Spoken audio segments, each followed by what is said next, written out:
ओम। आइए आज हम श्रीमद् भगवद गीता के 16वें अध्याय का प्रथम श्लोक पढ़ते हैं। अभयम सत्व संशुद्धि ज्ञान योग व्यवस्थित दानम दमः च यज्ञ च स्वाध्याय तपः आर्जवम। अर्थात यहाँ पे भगवान श्री कृष्ण अर्जुन को कहते हैं कि भगवान देवी संपदा के गुणों का वर्णन कर कहते हैं कि उसमें सर्वथा भय का अभाव, अंतकरण की शुद्धि, ध्यान योग में निरंतर दृढ़ स्थिति और सात्विक दान, इंद्रियों का दमन, भगवत पूजा, यज्ञ इत्यादि शास्त्रों का अध्ययन व भगवत नाम और गुणों का कीर्तन, स्वधर्म पालन करने के लिए कष्ट सहन करना और अंतकरण की सरलता, ये गुण प्राप्त होते हैं। अब यहाँ पे भगवान श्री कृष्ण अर्जुन को कहते हैं कि हे अर्जुन, मनुष्य की दो स्थिति है, या तो वो ज्ञानी है अथवा अज्ञानी है।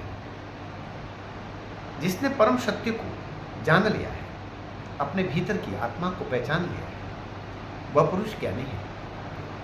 और जो पुरुष इस देह के लिए ही जीता है, देह के भोगों के लिए ही जी रहा है, इस देह को ही सब कुछ समझता है, वह अज्ञानी है। परंतु जिसने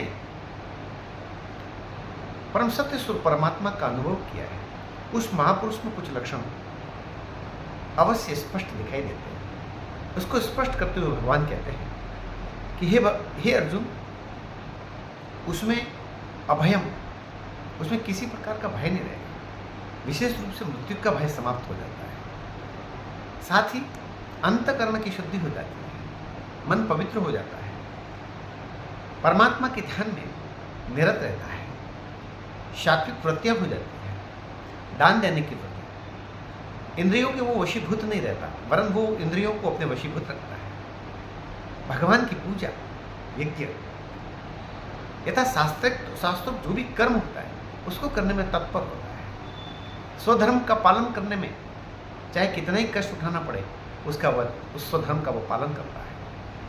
और अंतकरण की जो सरलता है, ये गुण उन महापुरुषों के होते हैं जिन्होंने परम सत्य को जान लिया है।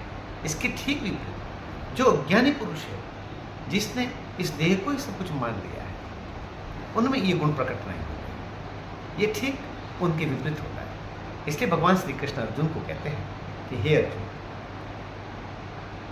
परम चेतना को उपलब्ध हुआ महापुरुष देवी संपदा से गुणों से युक्त होता है और सामान्य मानव उन गुणों से दूर रहता है। जब परम सत्य की उपलब्धि होती है तो जो जो लक्षण भगवान ने सात्विक गुण बताए, ये सभी गुण उसमें स्पष्ट दिखाई देते हैं। इसे देखकर मालूम पड़ता है कि परम सत्य की उपलब्धि किसे हुई है और किसे नहीं।